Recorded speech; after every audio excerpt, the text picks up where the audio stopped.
Heyo, kali ini kalian sedang menonton video podcast Tanya Leader.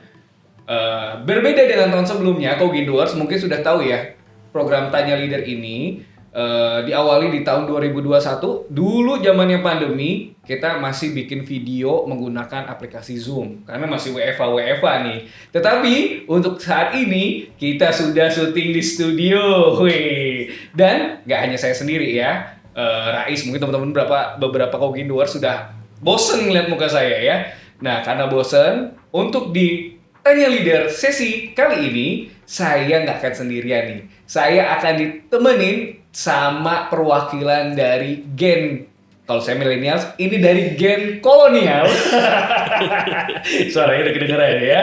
Ini ada Pak Agung. Halo ya, Pak Agung. Mas Rais, sehat Pak. Alhamdulillah ini saya dari kolonial ini ya, iya, penjajah. Ya, jadi kali ini kita akan ngobrol dengan Pak Agung dan juga nanti ada narasumber yang akan kita undang ya Pak ya. Iya betul. Iya, Bapak di Kogindo analis ya Pak, analis SDM. Betul. Kita sama-sama analis nih. Iya makanya kita punya tim namanya duo analis ya. Jangan diulang tuh, jadi alis-alis. Oke. Dalam sesi Tanya Leader ini, nanti ada 3 sesi. Yang pertama adalah mengenal leader, berikutnya rekomendasi leader, dan yang terakhir program kerja leader. Oke, kali ini kita juga sudah kedatangan tamu yang spesial. Tentunya, yaitu Direktur Operasi PT Kogindo bersama. Selamat dengan datang Pak Mulyadi. Betul. Ya. Sehat Pak Mulyadi? Alhamdulillah sehat. Sehat ya Pak ya. Aduh, Bapak kayaknya awet muda kalau di Kogindo nih. Kalau main sama saya jangan sama Pak Agung ya Pak. Baik Pak, kita langsung masuk ke sesi yang pertama ya Pak. Itu mengenal leader. Pak, mungkin Bapak dulu sudah banyak teman-teman Kogindo tuh sebetulnya sudah nggak asing lah dengan Pak Mul ya. Karena Bapak juga dulu sebelum di Kogindo sempat di unit-unit yang bersama teman-teman Kogindo juga ketemu ya Pak ya. Dulu Bapak di Indonesia Power ya, di induknya Kogindo. Nah, cuma mungkin ada beberapa yang belum tahu nih, Pak Mulyadi aslinya orang mana sih Pak? Saya kalau dulu dari nama ya, orang taunya dia kira saya orang Jawa. Ya, iya benar Pak. Karena sebenarnya nama saya cuma Mulyadi. Nah, supaya kelihatan rada-rada Sumateranya, saya tambah nama saya Koto. Koto. Makanya sering dikenal sekarang kalau di Indonesia Power Mulyadi Koto. Betul. Nah, kalau dari nama berarti saya aslinya dari Sumatera, orang tua saya dari Sumatera, keduanya dari Sumatera Barat. Oh, dari Sumatera berarti. Tapi saya lahir di Jakarta. Lahir di Jakarta. Hanya sempat kelas 1 SD saja di Sumatera saya. Kelas 2 dan seterusnya di Jakarta terus. Jakarta mana Pak? Jakarta Timur. Jakarta Timur. Tepatnya di mana Pak? Dekat BKT enggak? Sekarang sudah nggak ada, mungkin di MT Haryono udah nggak ada sekarang. Oh, di MT Haryono. Oh, jadi apartemen ya Pak ya sekarang? Iya, sekarang. Oh, berarti orang tua Sumatera Barat. Ya, dan namanya Pak Mulyadi. Saya pun juga pertama kali malah taunya Pak Mulyadi Koto atau karena anak muda biasanya disingkat Pak Mulkot. Saya kira namanya Mulyadi Koto. Ternyata Pak Mulyadi aja ya. Mulyadi aja. Oke, di Sumatera itu nama komersilnya lah. Nama komersil. Kayak artis aja ya Pak. Oke, SD hanya kelas 1 SD aja di sempat sekolah di Sumatera Pak. Tetapi akhirnya Bapak tumbuh dari masa kanak-kanak lebih banyak sampai dewasa di Jakarta. Dulu Bapak SD, SMP di mana Pak? SD saya di daerah Pengadegan, Cikoko ya. SMP saya di Manggarai Utara SMP 3. Di Manggarai. Nggak ikut tawuran kan Pak ya di Manggarai? Enggak. Itu masuk SMP yang favorit ya. Oke. Kebetulan SMA-nya di SMA 8. Anak Jaksel. Ya. Jaksel beda. Pak Agung SMA dulu di mana Pak? Saya mah di kampung. Kolonial kan di kampung. Iya. Tapi kalau favorit juga apa-apa. Enggak kan? Favorit. Oh, dia mau diangkat malah kayak jadi ya. Di SMA 8 ya Pak? SMA 8. Artis dong berarti. Banyak. Ya, temennya artis lah. Temennya artis ya. Siapa Pak dulu Pak? Mungkin ini ada alumni yang lulusan anak SMA 8 jadi direktur di perusahaan grupnya PLN nih. Siapa aja Pak dulu Pak? Ya sekarang kalau yang angkatan saya tuh kayak Uya Kuya, itu satu angkatan. Terus banyak lah yang banyak ya, Pak, ya? Sekarang udah jadi tokoh-tokoh politik juga banyak itu. Oh banyak yang ini. ada di. Nah kenapa Bapak tidak mau jadi artis? Kenapa Pak? Aduh, belum kepikiran Belum dulu kepikiran jadi artis ya. Oke. Kemudian SMA 8, wah hits banget tuh Pak. Memang dari zaman dulu udah terkenal, bukan tahun-tahun baru-baru aja nih SMA 8. SMA-nya yang terkenal ya. SMA-nya terkenal. Kalau sayanya belum terkenal ya. Oh, nanti abis ini Pak banyak yang nonton YouTube jadi terkenal juga nih. Kalau kuliah Pak? Nah kuliah dari SMA 8 akhirnya saya masuk di UI Depok. Oh di UI. Depok. Wah keren-keren. Direktur Kogindo tuh kuliahnya mantep-mantep ya Pak. Pak Agung kuliah di mana Pak? Di kampung. Kamu mana Pak? Universitas Negeri kan juga ada. Di Malang saya. Di Malang. Iya. Oh, oke. Di jurusannya apa dulu Pak Agung? Saya dulu akuntan Pak, saya akuntansi, ekonomi akuntansi. Nah saya dulu sebenarnya dapat akuntan juga di STAN. Oh di STAN? Ih. Nah, tapi waktu itu dapat UI juga, saya lebih milih ke teknik ternyata. Teknik, ya? Oh. Ternyata emang hidupnya di teknik saya. Hidupnya di teknik ya Pak ya. Teknik, kalau teknik ada jurusan lagi nggak Pak? Maksudnya listrik, mesin atau apa gitu? Nah kebetulan saya ngambil yang tenaga listrik yang harus tenaga kuat. Listrik. Gitu. Oh pantas ke Kogindo dan ke Indonesia Power ya. Amin. Oke. Kemudian Pak, ada nggak sih Pak dulu waktu kuliah gitu ya, Bapak pengen lah punya cita-cita nih kalau misalnya berkarir. Karena saya dulu ya Pak ya kuliah tuh nggak kepikiran gitu pengen jadi direktur atau jadi jadi direktur ya Pak ya apalagi punya perusahaan gitu enggak. Ada kepikiran nggak nih Pak? Sekarang kan Bapak sebagai direktur nih di Kogindo. Dulu waktu kuliah ada kepikiran kayaknya saya cita-citanya kalau kerja mau jadi direktur itu ada nggak Pak?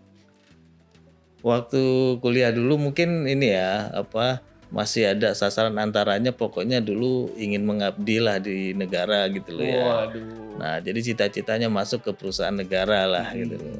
Nah setelah masuk ya tentu kan berkembang terus ya keinginan-keinginan. Oh pengen jadi manajer, ya kan. Kemudian pengen jadi GM, kemudian pengen jadi juga direksi. Ya adalah, tapi itu muncul setelah berjalan ya waktu dari awal mungkin nggak pernah kepikiran bakal jadi direktur, nggak pernah kepikiran. Nggak pernah kepikiran ya Pak ya, tapi sekarang alumni SMA 8 dan UI jadi direktur di perusahaan grupnya PLN luar biasa. Luar biasa. Ayo Pak Agung. Pak, tentunya selama ini kan perjalanan di proses menuju posisi sekarang ya.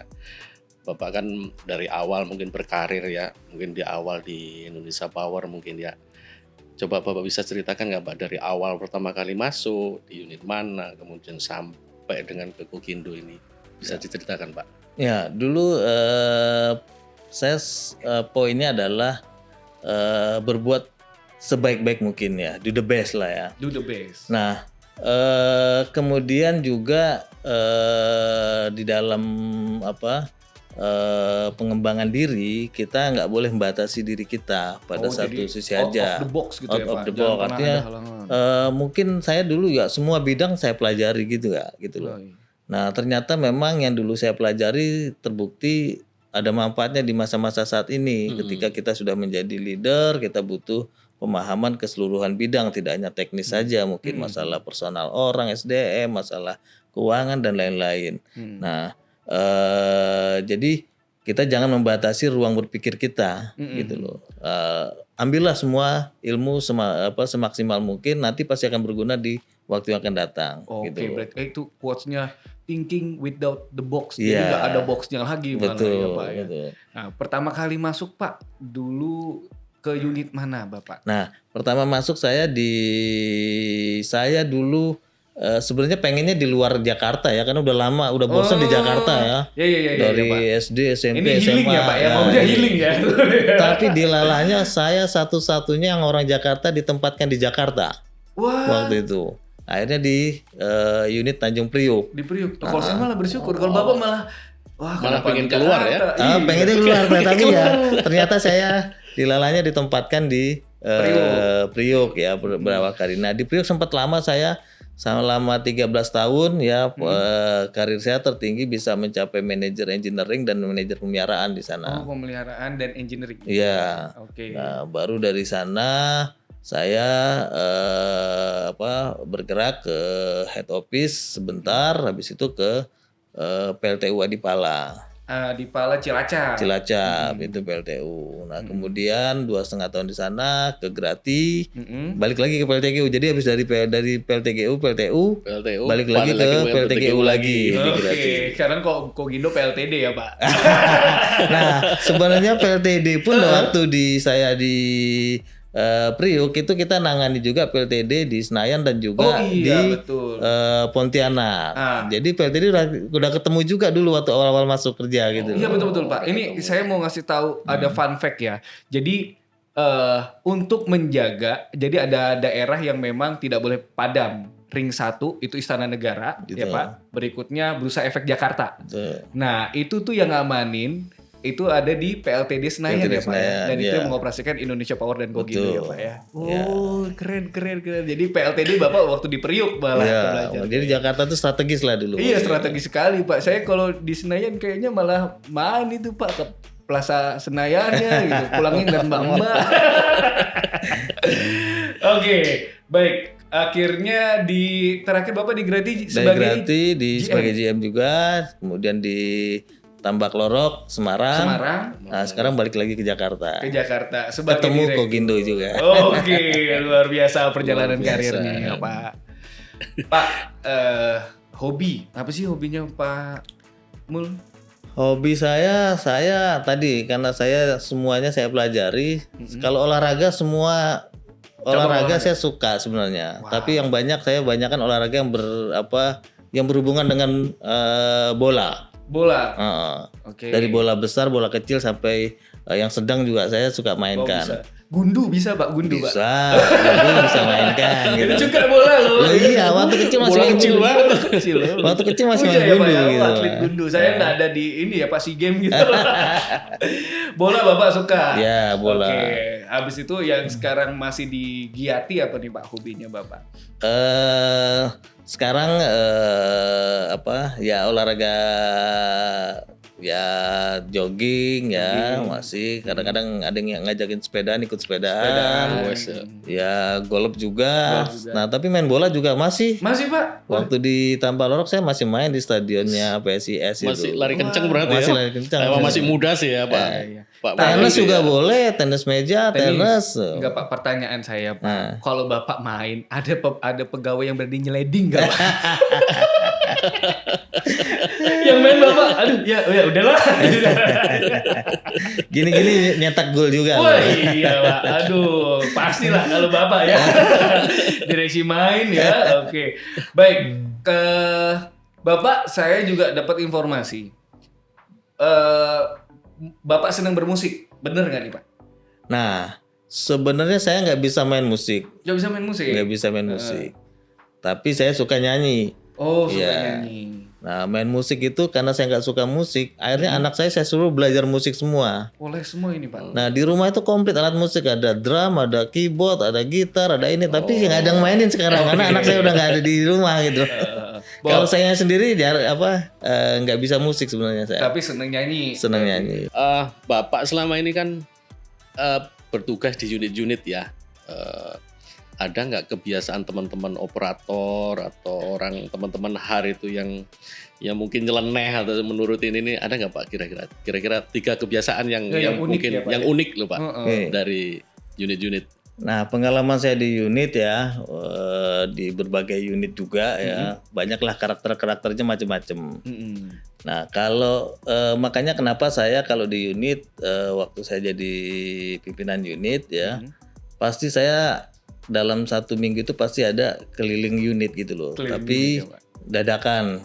Oh. Nah, jadi kadang-kadang nggak diketahui orang lah gitu loh. Tahu-tahu datang aja. Tahu-tahu datang keliling unit orang bekerja. Nah, Sidak lah ya. sidak lah kayak sidak tapi sebenarnya intinya ingin cross check apakah implementasi dari perencanaan yang dibuat itu dieksekusi dengan sebaik-baiknya gitu loh. Nah, memang operator itu ada waktu-waktu yang rawan sebenarnya di sisi operator itu yang berpotensi kelalaian sehingga menyebabkan gangguan ataupun trip unit.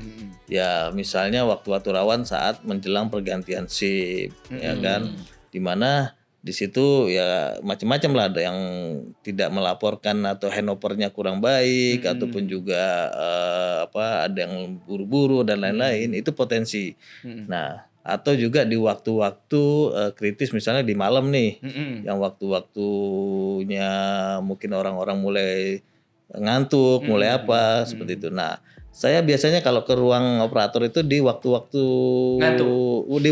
kritis tersebut. Gitu. Waktu pergantian shift berarti. Waktu pergantian shift itu saya sering datangi karena di situ juga ketemu 2 shift juga kan, saya akan jalan shift yang sebelumnya dan shift yang sesudahnya. Jadi ada interaksi juga. Nah, malam kadang-kadang ya itu malam saya tahu-tahu nyelonong lagi ke unit gitu loh. Control room ya, Pak? Control room gitu loh. Nah, kemudian juga sama ketika proses start atau stop unit. Stop unit. Nah, ini kan kadang-kadang kan nanggung ya waktunya, shiftnya sudah mau habis, lagi proses start masih berlangsung. Nah, itu kadang-kadang mesti kita temuin supaya ada teman-teman yang shiftnya habis itu masih tahan dulu lah sejam 2 jam sehingga handovernya prosesnya tetap berjalan. Pas sudah sinkron ya Pak ya. Iya. Oke, jadi sebapak nih seneng belusukan juga nih. Ya, seneng belusukan ini. Jadi tiba-tiba datang. Bahkan memang ada beberapa yang cerita lebih takut ketemu bapak dibandingkan setan memang. Kalau ketahuan bapak pas lagi tidur ya, waduh langsung ketahuan GM ya. Tapi saya nggak pernah negur kalau di lapangan, karena saya juga bisa maklumi ya, bisa manusiawi ya juga. Baik berarti tapi, ya guys. Minimal kehadiran saya sana cuma memberikan awareness dan istilahnya teman-teman jadi betul punya sikap kerja yang baik. Iya, ya, gitu ya. aja. Itu waktu mau tidur ngeliat bapak deg-degan itu sampai pagi nggak bisa tidur. Waduh GM. Tapi bapak selalu support ya mereka ya kalau ketahuan begitu ya. Betul. Dan memang karena kan saya udah lama juga ya di operasi dan di pemeliharaan, pasti hal-hal seperti itu memang manusiawi lah terjadi, tetapi memang ya ini tuntutan pekerjaan lah. Iya, dan itu bukti kalau support bapak dan bapak sayang sama teman-teman yang ada di lapangan. Ya, wah keren banget. Ya. Oke, baik. Kita sudah kenal tadi Pak Mulyadi, beliau karirnya seperti apa. Ya, kita akan masuk ke sesi berikutnya, yaitu adalah rekomendasi leader. Tadi bapak bilang musik Pak. Jadi apa nih mungkin dari musik ini bisa Bapak sampaikan 3 rekomendasi musik apa nih yang Bapak suka nih, yang selama ini Bapak sering nyanyikan di acara-acara mungkin dengan direksi nih, apa Pak? Ya kalau musik ya nyanyi lah ya. Saya lebih memang suka nyanyi ya. Walaupun nggak paham tentang musik, tapi kalau nyanyi suka ya, termasuk ya karaoke. Nah, musiknya macam-macam sebenarnya saya. Oke, genrenya macam-macam nih Pak ya. Pop juga jalan, rock juga oke. Dangdut pun juga boleh dicoba. Luar biasa. Ini milenial banget Pak. Spotify semuanya didengar. Oke, yang pertama rekomendasi Bapak apa nih Pak? Grup musik atau apa? Lagu boleh, atau grup musiknya boleh. Solo atau kalau grup musik saya karena saya suka puisi juga ya, agak puitis syairnya itu Club Project memang. Club Project. Katon Bagaskara dan Club Project lah. Yang Indonesia ya. Ya, Indonesia ya. Oh, yang lagunya Jogja itu ya Pak ya? Ya, macam-macam lah. Tak bisa ke lain hati. Tak bisa ke lain hati. Club Project. Club Project. Oke. Untuk yang kedua, rekomendasi dari Pak Mul? Yang kedua, yang legendaris terus sampai saat ini ya Dewa 19 ya Pak ya? 19. Oke, zamannya Maya masih sama Dani ya Pak? Iya. Lagunya yang mana Pak? Dewa macam-macam, Restu Bumi. Ya. Terus banyaklah kegiatan. Album pertama berarti ya Pak ya? Masih Ari Lasso. Masih Ari Lasso. Oke. Itu adalah yang kedua, Dewa 19. Dan yang terakhir nih Pak. Yang terakhir mungkin yang juga tapi sekarang udah gak muncul itu Java Jive. Java Jive. Java Jive. Stinky Bukan. Java Jive itu kupu-kupu malam Pak. Ya. Betul ya? Terus ada apa Permataku. Iya. Waduh, saya jadi ketahuan nih. Bapak berarti 90-an banget. Karena rekomendasi band 90-an semua nih, Pak. Masuk kolonial berarti. Kalau kolonial nanti kalau Pak Agung jawabannya Koslos. Tapi lagu-lagu sekarang juga ngikutin Iya, ya. Kayak benar, Pak. lagunya Unmesh, Tulus atau Iya. lagunya apa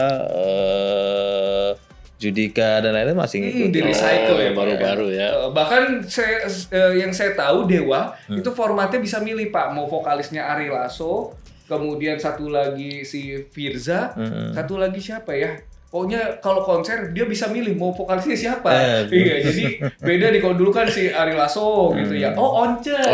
Ya, jadi bisa milih Pak kalau sekarang Dewa itu. Baik teman-teman semua, itu adalah 3 rekomendasi lagu dan band dari leader kita. Untuk selanjutnya kita akan masuk ke sesi yang 3, yaitu program kerja leader. Baik Pak, Direktur Operasi. Kalau kita bilang sekarang banyak sekali nih Pak ya, perubahan transformasi baik di kakek kita di PLN. Indonesia Power, ya pada umumnya PLN Group ya Pak ya. Banyak banget nih Pak program-program yang nanti mungkin akan dihandle oleh Kogindo.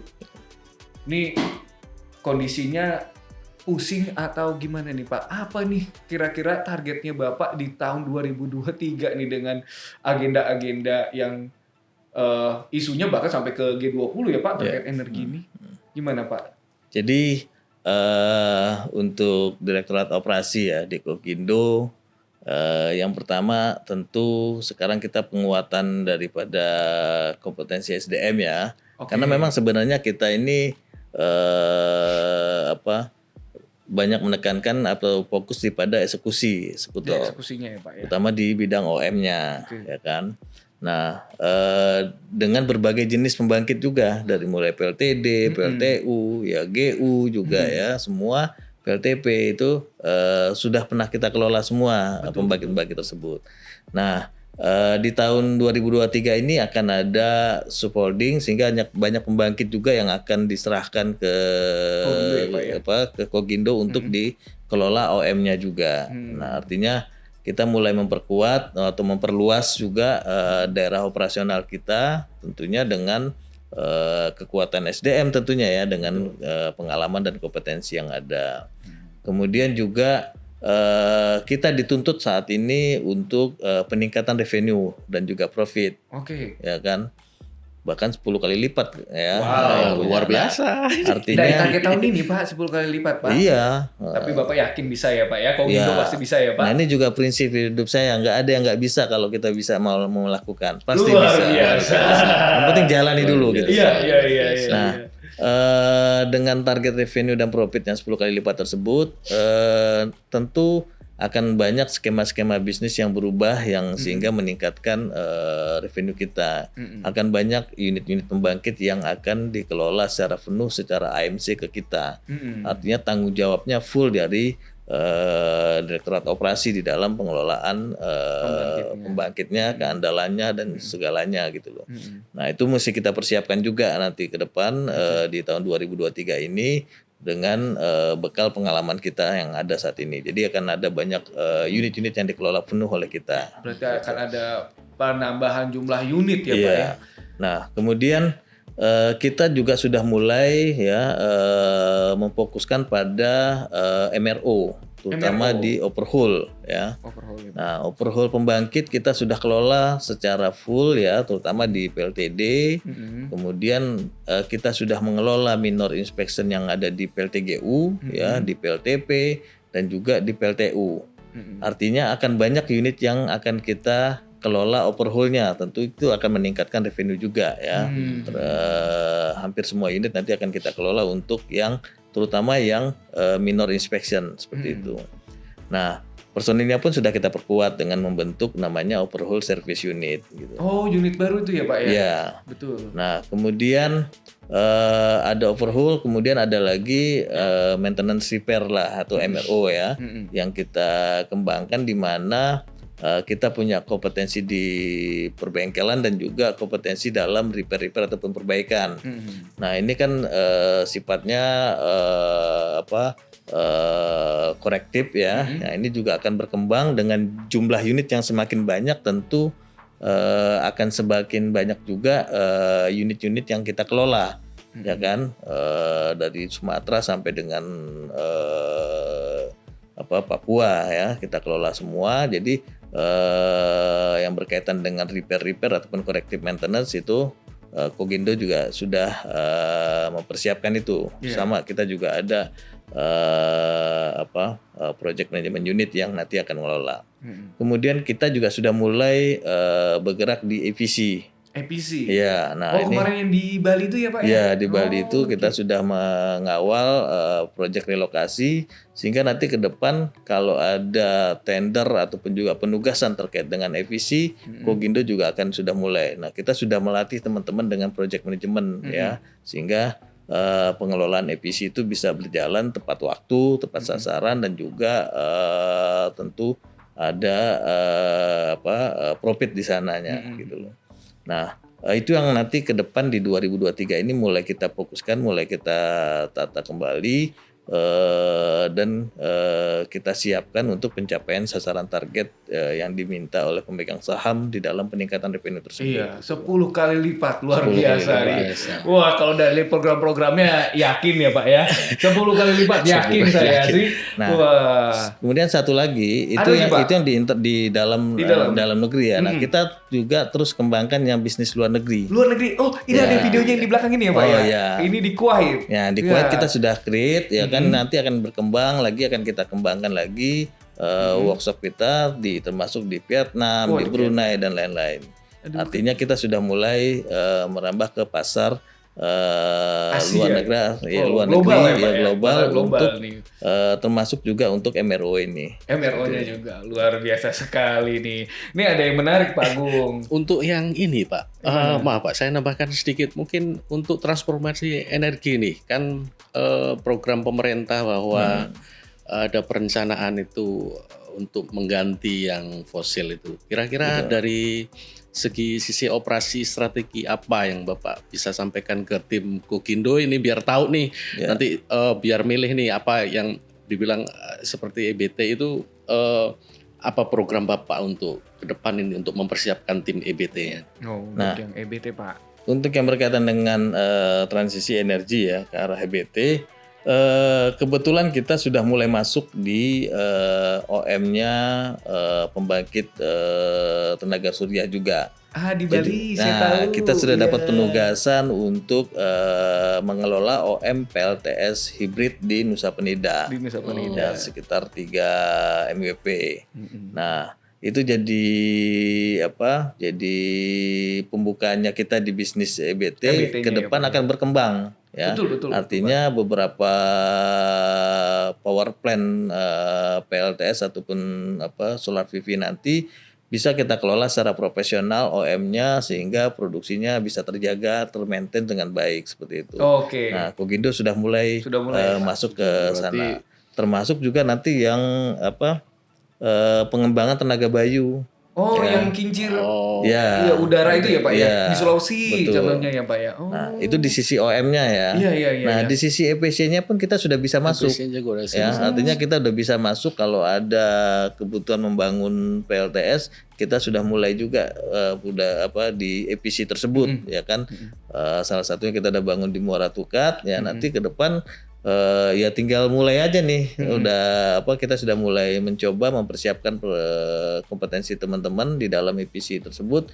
Artinya sesuai dengan waktu nanti kalau memang berkembang EBT itu mungkin Kogindo pun juga akan bertambah di bisnis EBT-nya tersebut. Luar biasa. Jadi memang program-programnya perusahaan itu sudah sejalan dengan arahan dari pemerintah ya Pak ya. Betul. Ya kan kemarin G20 mengenai transformasi energi gitu ya. Kogindo juga sudah siap sih, kita sudah main bahkan ya Betul. Pak ya, punya PLTS, kemudian nanti kita ke Bayu ya.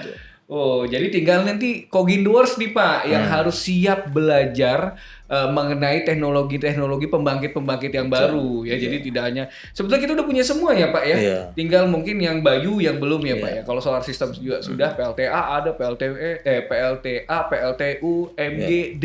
Kogindo luar biasa. Itu saya nambahkan sedikit Mas Iya, Rais. Kalau ini Pak, kan kita masih berhubungan dengan energi nih, jadi masih di PLN Group ya. Kira-kira nih Pak, strategi Bapak untuk yang di luar PLN Group apa Pak kira-kira? Nah. Misalnya masuk ke bisnis yang oil and gas mungkin, yang seperti itu mungkin Pak? Betul. Di luar PLN Group kita sudah mulai ya, sudah ada beberapa proyek yang kita create bareng ya, kita melakukan GO ataupun juga kerjasama ya dengan IPP ya kan. Ada beberapa pembangkit kita yang kita kerjasama dengan IPP kita kelola ya kan, termasuk di Maluku, di Nias itu dengan IPP kita melakukan GO untuk bangun pembangkit dan juga OM kan pembangkit. Yeah. Nah, kemudian di pasar oil and gas, jadi kita sudah punya izin juga dan juga udah punya tanda apa istilahnya vendor manajemennya mereka untuk bisa mengikuti tender-tender di oil and gas. Dan ada sudah bisa kita ke sana, dan ada beberapa proyek kita sudah banyak dapat juga pekerjaan-pekerjaan baik itu di Pertamina, di Star Energy, ya, dan juga Luar di Geodipa. biasa, Ini saya baru tahu nih Pak ya. biasa. Oke, ya. Artinya udah Artinya lengkap sudah ya Pak. sudah masuk kita ke sana. Saya masuk makin ya. semangat ini Pak. Nanti kita main pengeboran minyak juga Pak. Kalau Jadi semua lini sudah kita masuki. Jadi panas bumi juga kita udah masuk ya di Pertamina dan lain-lain.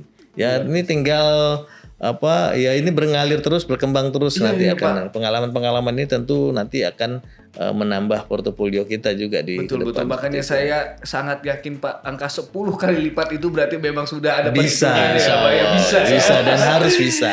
Ya, Pak Agung, sebelum kita masuk ke pertanyaan berikutnya, ini ada cerita menarik yang perlu mungkin Kogindors yang menyaksikan podcast kita Apa itu? tahu nih. Jadi kalau dulu ada cerita Bandung Bondowoso Pak, Ya. ya bangun candi. Candi. Nah ngomongin bisnisnya tadi, APC. saya mau mengucapkan selamat nih untuk tim operasi yang sudah bisa memindahkan pembangkit dari Grati ke Bali. Bali. Wah, luar biasa sekali, nih, ya. Pak. Luar biasa. Ya, dan teman-teman bisa cari informasi beritanya bahwa G20 tidak terjadi listriknya kedip ya Pak ya, atau biasa kedip itu berarti itu kan per second ya Pak. Yeah. Wah, jadi untuk pasokan listrik selama kegiatan G20 itu aman luar biasa sekali. Luar biasa. Ya. Project Bandung Bondowoso ya Pak. Mindahin ini bukan. Ya waktunya cukup singkat dan waktunya juga cukup harus singkat bisa. ini, Pak. Oke, Pak Agung mungkin ada pertanyaan lagi Pak Agung? Satu lagi Pak, untuk yang strategi secara operasi Pak ya, yang pembangkit ini. Jadi untuk yang industri Pak sekarang kan tadi udah PLN Group, oil and gas. Untuk yang industri apakah portofolio Kogindo sudah ada Pak? Untuk yang industri Pak? Untuk industri ya,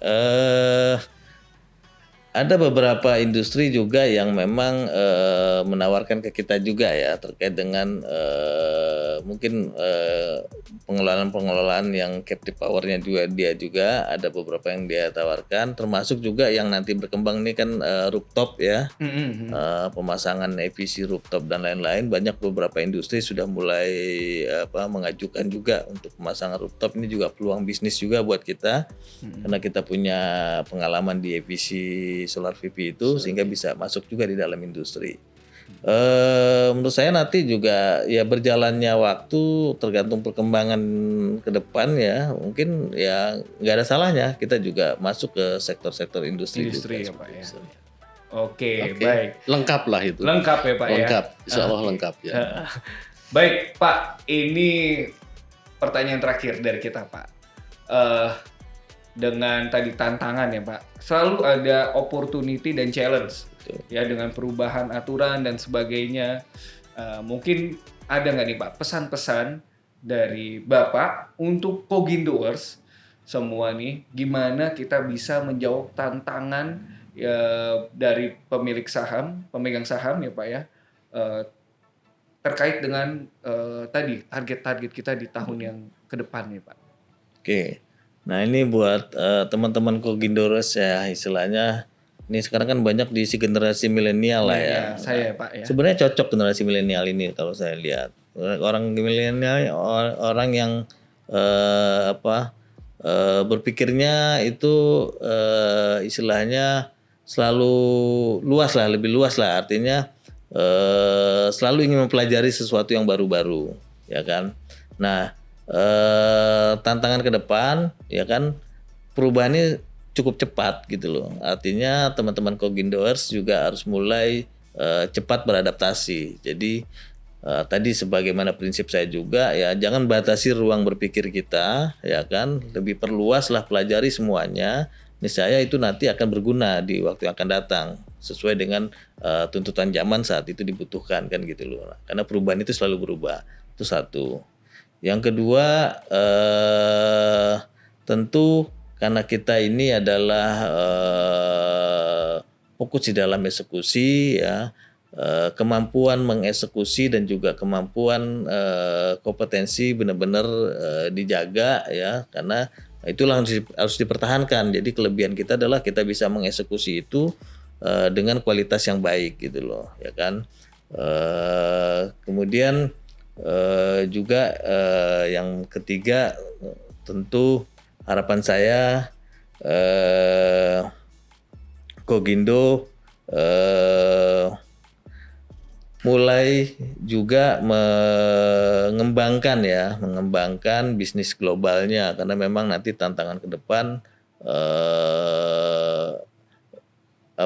bisnis itu akan berkembang secara global, artinya teman-teman harus mulai ke arah sana juga untuk memperkuat itu. Oke. Baik, luar biasa ini kalau bisa saya simpulkan ya. Jangan pernah berhenti belajar ya Pak ya. Kalau udah dapat penugasan, dijawab, kita tantangannya kita jawab, belajar sesuatu yang baru ya Pak ya. Jangan belum apa-apa udah menyerah, udah nggak mau dikasih tugas-tugas ya Pak ya. Jangan pernah berhenti belajar, karena mengejar target yang meningkat dengan cara yang lama itu udah pasti nggak bisa ya Pak. Betul. Kita harus menggunakan cara yang baru untuk meraih target yang baru. Betul. Luar biasa sekali. Luar biasa. Pak Mulyadi, terima kasih untuk waktunya mau datang di podcast kita ini. Saya juga mau makasih Pak Agung kepada partner saya. Terima kasih Pak Mulyadi. Jangan kapok-kapok jadi partner saya ya Pak ya untuk podcast ini ya.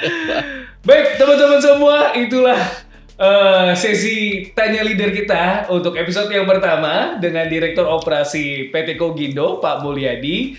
Kalau teman-teman suka, silahkan pencet subscribe dan juga like di situ ya. Jangan lupa komen, untuk komen terbaik nanti kita akan berikan hadiah. Oke, sampai jumpa untuk di sesi-sesi Tanya Leader berikutnya. Terima kasih. Terima kasih Pak Mulyadi.